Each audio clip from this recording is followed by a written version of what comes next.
Well, let's overlay what we've talked about, the transport issues, onto the bridging issues.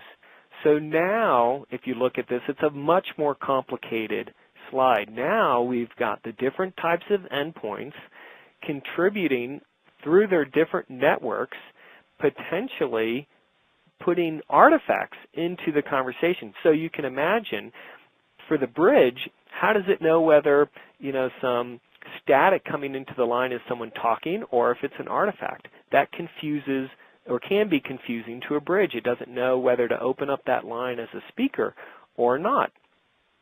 And secondly, if it does open up that line and there are artifacts on it, well, that's a big problem, because now all of a sudden you're getting static into the connection for everybody. Everybody is starting to hear that artifact that may be introduced from only one specific line.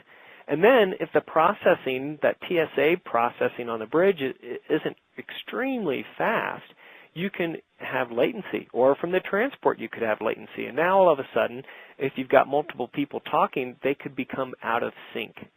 So what happens is, for most providers, they choose for their bridge to have a TSA of one. Only one mic open at a time, because that's the safest. That eliminates the out of sync issue. It is going to be less likely for artifacts to get introduced and broadcast out to everyone.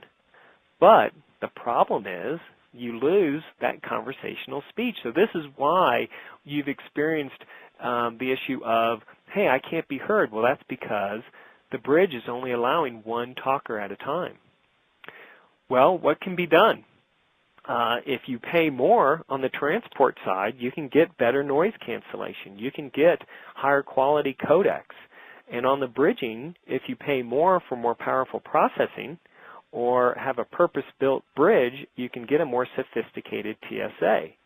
And that allows you to have more mics open without introducing the artifact or the latency or sync issue. So basically, you can spend more and get back to the quality of yesterday, if you will, where you had good conversational speech and the ability to interrupt people.